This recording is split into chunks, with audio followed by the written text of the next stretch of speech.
Cavalheiros, senhoras e senhoritas, tudo bem? Hoje a gente traz uma aula sobre um dos objetos de conhecimento mais importantes da prova de História do Enem. É um dos conteúdos que mais cai em História Geral, Grécia Antiga. E o objeto de conhecimento é esse aqui: Cidadania e Democracia na Antiguidade, Estado e Direitos do Cidadão a partir da Idade Moderna, Democracia Direta, Indireta e representativa. Praticamente todas as provas do Enem trazem um item sobre democracia, sobre a formação das leis, sobre a cidadania, a participação das pessoas nos diversos momentos históricos das diversas civilizações que a gente estuda nas aulas de história. Então, nessa nossa primeira aula, nós vamos dar foco à democracia e à cidadania na Grécia Antiga. É que a Grécia Antiga é o berço da nossa civilização ocidental. Nós somos herdeiros dos gregos. Os gregos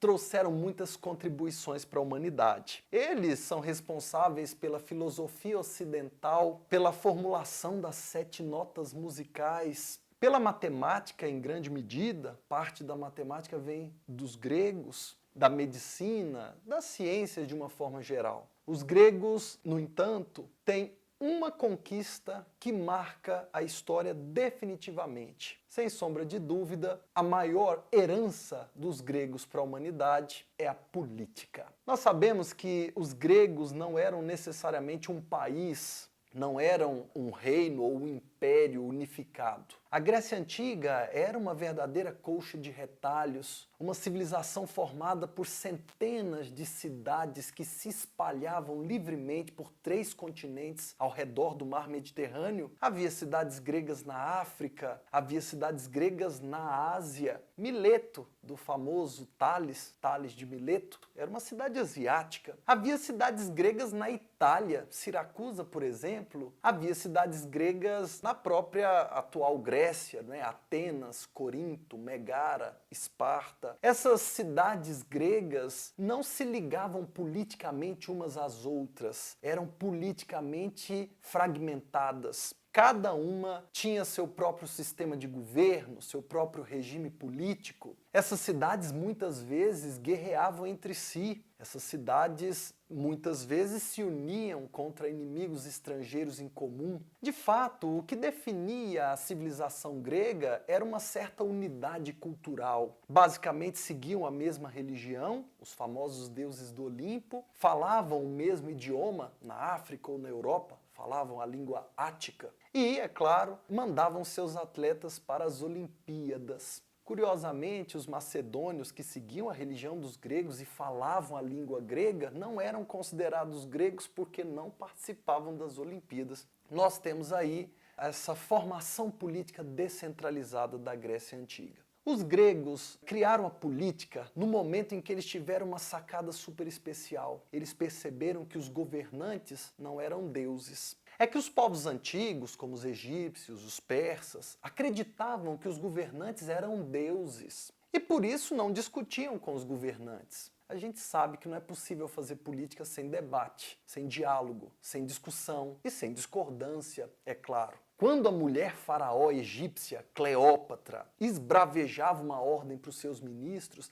ela era sempre obedecida, jamais desacatada. Ninguém ousava emitir o menor sinal de discordância, pois Cleópatra era a encarnação da poderosa deusa Ísis. Então, quando os gregos perceberam que os governantes eram gente como a gente, os gregos entenderam que era possível discordar. A política ajudou a civilizar o mundo. É que a política, ao permitir que as pessoas debatessem, produziu uma transformação profunda na Grécia. A política foi responsável por substituir a força da espada pela força das palavras. A política substituiu o campo de batalha pela tribuna. A política substitui a força física pela força dos argumentos e, sem dúvida, a política diminuiu consideravelmente o número de conflitos armados entre as pessoas. O duelo foi substituído pelo debate. E assim os gregos criaram essa civilização ocidental, da qual nós brasileiros, que temos uma origem de colonização ocidental europeia, somos fruto, nós somos ocidentais.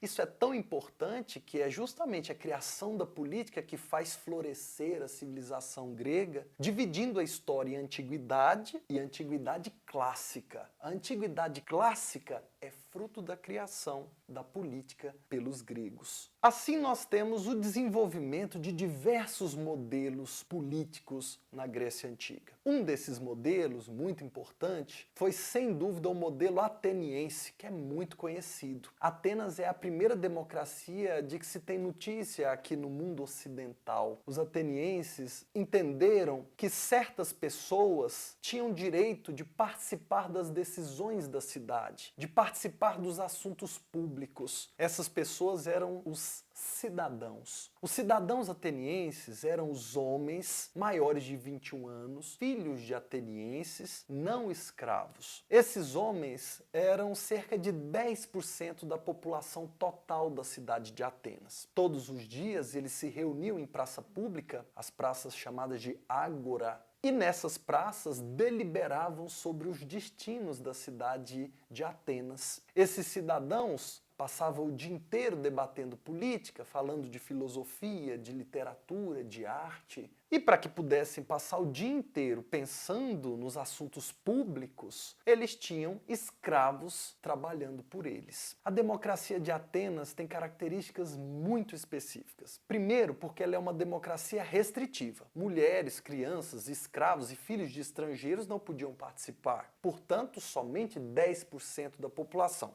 Essa democracia era direta, porque esses poucos cidadãos não escolhiam representantes, não havia deputados ou senadores. Eles mesmos se reuniam todos os dias em praça pública para decidir os rumos da cidade. Era uma democracia escravista, porque para cada cidadão que podia se dar ao luxo de passar o dia inteiro se dedicando aos assuntos públicos, havia 4 escravos trabalhando na linha de produção.